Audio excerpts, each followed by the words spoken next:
Hello, everyone, and welcome to Wednesday. I had a pretty pleasant surprise when I woke up this morning.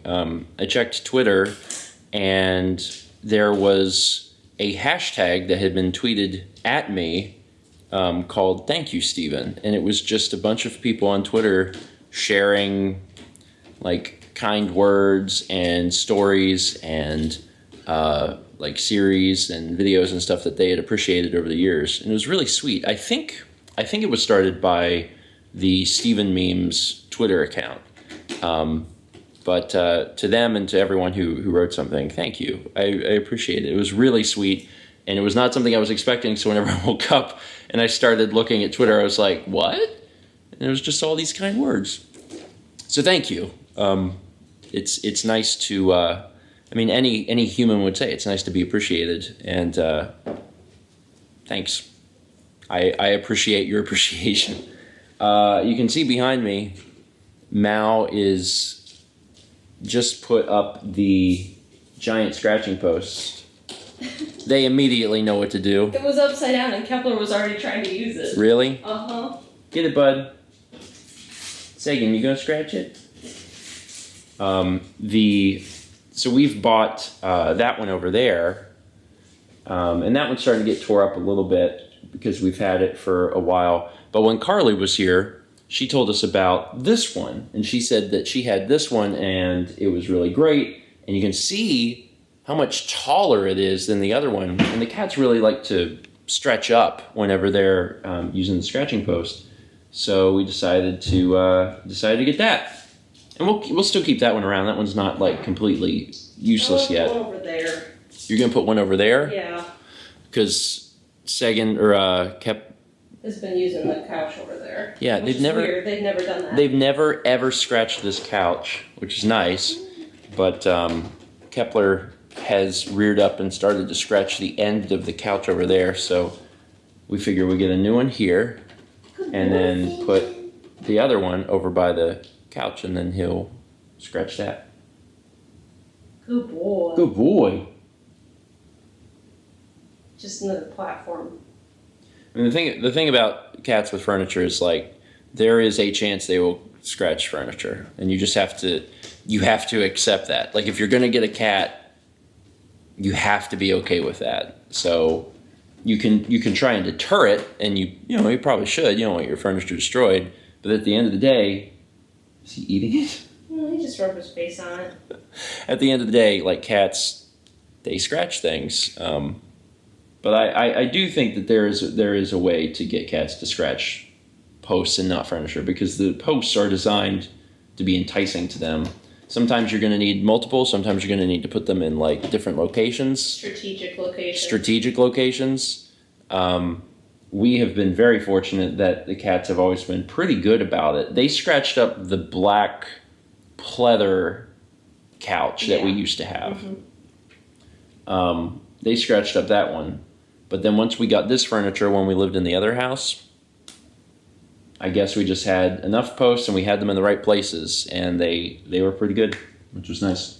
So today is a weird day for Lunch Bunch, in my opinion, because the way we have historically done it for the past, whatever, how many years? Year and a half? Yeah. God, it's been 18 months of Lunch Bunch? That's cool.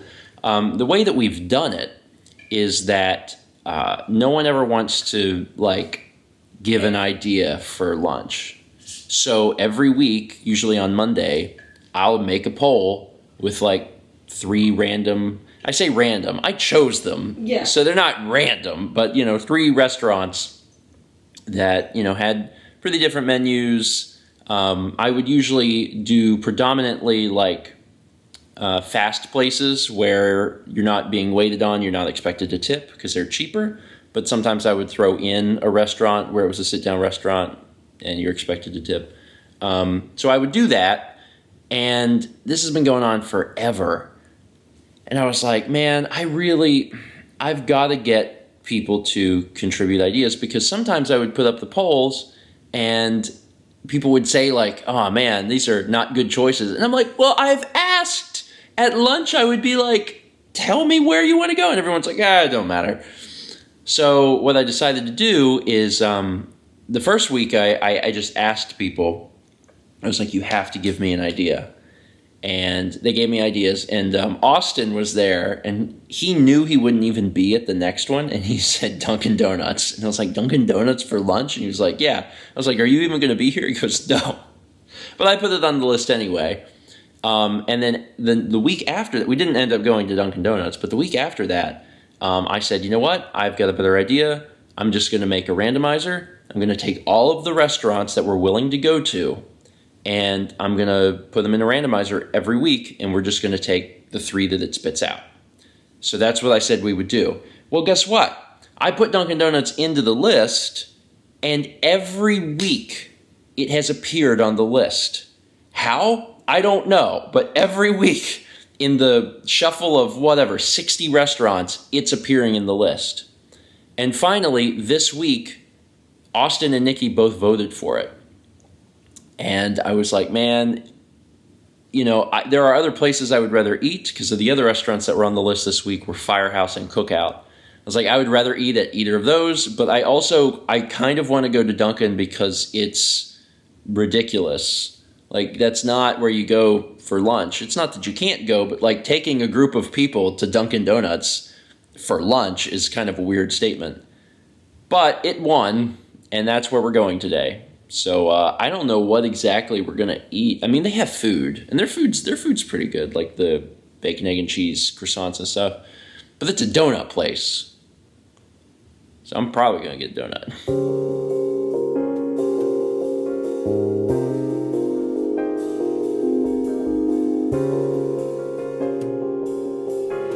Say hello and welcome to Wednesday. That is such a cute tie. He's so tired.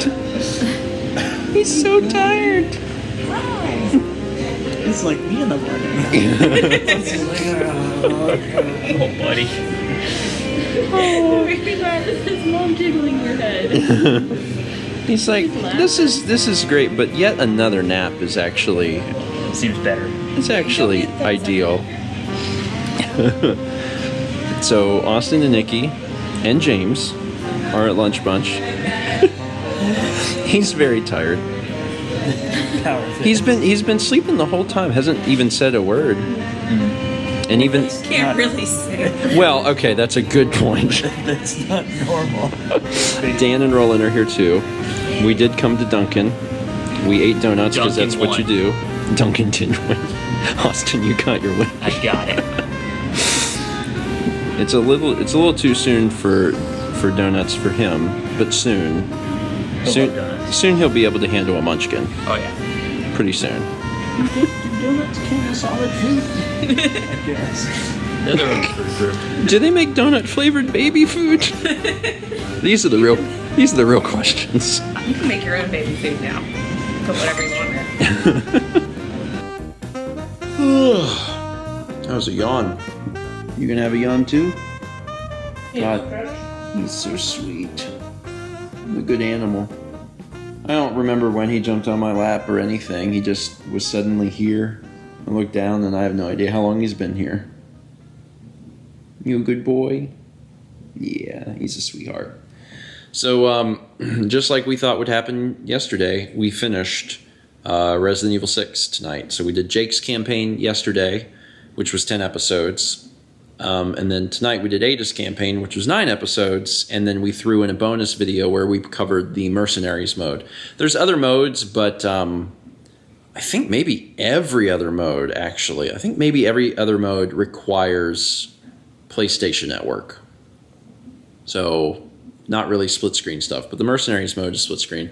Mercenaries mode is legit fun. Like, I liked the campaigns, and I think the more I played Resident Evil 6, I think the more I liked it. And I don't want to go too into detail because I talked about it a good bit yesterday, but like even after finishing Ada's campaign, it really wrapped up everything really nicely. It's still super convoluted, but I actually kind of enjoyed all the timelines intersecting, and Ada's actually fills in holes and presents some twists that you didn't even know about. And it was good. It was good. I liked it. And the multiplayer content's good. I think the saddest part is the game is a few years old now, so actually getting on PlayStation Network and finding people to play with is not going to be easy. The time for that has passed. Games like that are only going to be getting played regularly for the first 12 to 18 months tops, and it's been a few years, so going to be harder to find people to play games with, I'm sure. But at least you can still do couch co-op for campaign and also the Mercenaries mode, because that was legit fun. As far as more Resident Evil games in the future, I don't know. We were gifted a PS4 copy of Resident Evil 7 a while back on mail, and maybe we would do that. It's certainly different because it's like a legit horror game, but also it's single player, and we've done the last 2 Resident Evil games co-op, so I don't know if we would cover that or not, or in exactly how we would cover it, but there's a million other things on our plate to work on, so I'm not even going to have to think about that for a while. There's plenty of other things to think about. Anyway, that is it for today. Thank you so much for watching. We are down to 8 days? Something like that. We don't have much time, and I feel bad because I've had to take a bunch of Mallory's time today and then yesterday, so basically 2 full days where she couldn't work on her stuff, but tomorrow she'll get back to painting. I'll get back to working on solo stuff like Red Dead, and we're going to work real hard, I guess, and try and bring it all together in the next week and cross every finger and toe that we have that we can do it. Oh my God. Let's meet back tomorrow, shall we?